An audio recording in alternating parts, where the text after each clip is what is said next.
So in today's video, we're talking about what causes leaks in your funnel and how did AutoGrow build a 7-figure plus business by finding and fixing leaks within its own funnel. We're going to teach you exactly how we did that in this video, the process, as well as examples so that you can go find the leaks in your funnel, fix them, and make more money and grow your business. Sound good? All right, let's do it.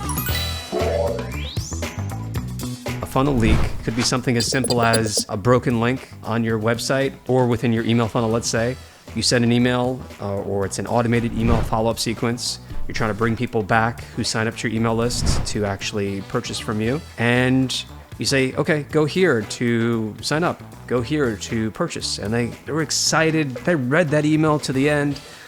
But they click on the link and it takes them to a 404 page or it redirects them to a competitor. You're not making that sale, most likely, especially if you're a services company and if anything you have to do that you're selling involves maybe digital marketing. That's unforgivable. If you're offering that type of a service, in the case of AutoGrow, hence it's very important to be accurate with that. And I say that too because a lot of people in our audience are agencies and they provide similar services. The problem with not constantly not only creating and recreating your funnel, but being vigilant against these funnel leaks is that it can cause funnel drift over time, something that we've written about in the past, which means that your sales are going to go down. This is going to kill, slaughter, maim your sales, and that is very bad. And I use dramatic language because it is a very serious problem.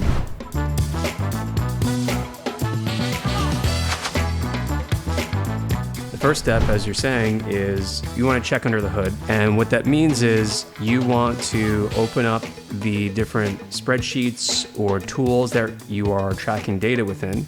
So for instance, Google Analytics, pop it open. Your CRM, like for example, we use ActiveCampaign at this time, pop it open. And you want to get your hands and your brain, just in the mud, and you want to be looking at how does that data change over time.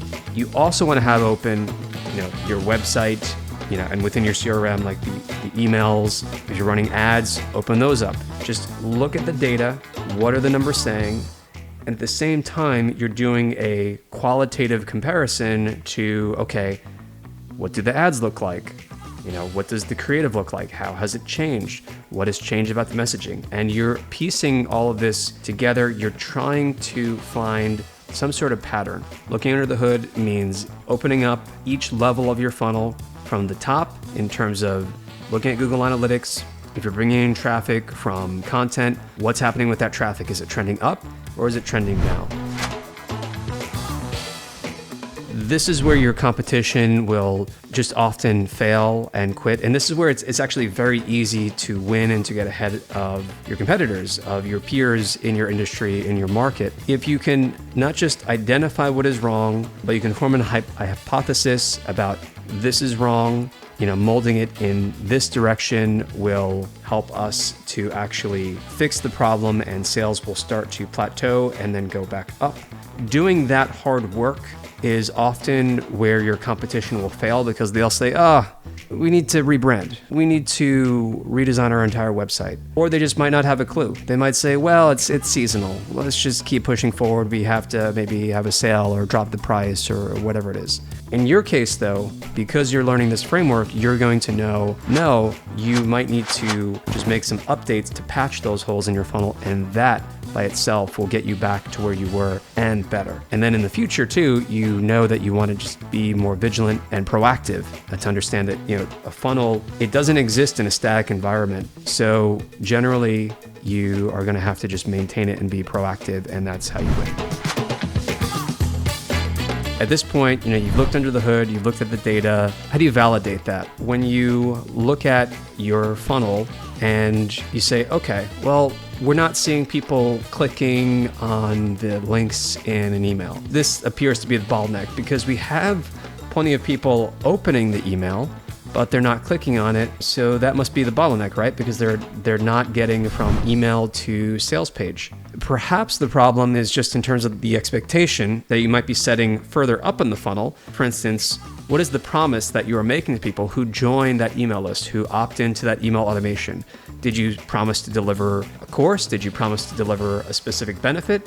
And then perhaps maybe you're not delivering it, or perhaps maybe even the subject line of that email is not clear enough, where you're trying to, make a pitch or to get people to open the email and then click to the next step in your funnel to get to a key landing page. And that is where you want to be looking higher up in your funnel to see, okay, are we setting and fulfilling on the expectations? Do the words and the promises made earlier actually match with the content ultimately delivered, through email in this case? This step is in here because I think for a lot of people, if you don't have some in-depth marketing experience already, or maybe, pattern recognition is not like your strongest skill, you can still form your own hypothesis in terms of qualitatively, like what do the ads look like? Qualitatively, is the content good at the top of the funnel? Quantitatively, what is Google Analytics saying? You want to make your assessments there, and you want to try to find some sort of a pattern. But to further either validate whatever pattern or hypothesis that you do come up with, another way to approach it or to further validate whatever hypothesis or pattern you've already come up with is you want to just go and talk to other entrepreneurs and say, hey, this is what the data is saying. And then hear what do they have to say? How do they apply their experience as a marketer, as an entrepreneur, maybe in the same industry? Do they see the same thing that you're seeing? It's helpful to think about it as applying your empathy muscle. Literally just, you want to be your own worst critic, and you want to put yourself in the shoes of your potential customer or client and say, okay, I am a client. Maybe I'm a bit impatient. Maybe I'm a bit cynical. Because that is a good mindset to adopt when you're trying to interrogate and figure out where it is this leak is that's just leaking money for your business. You have to change in order to grow.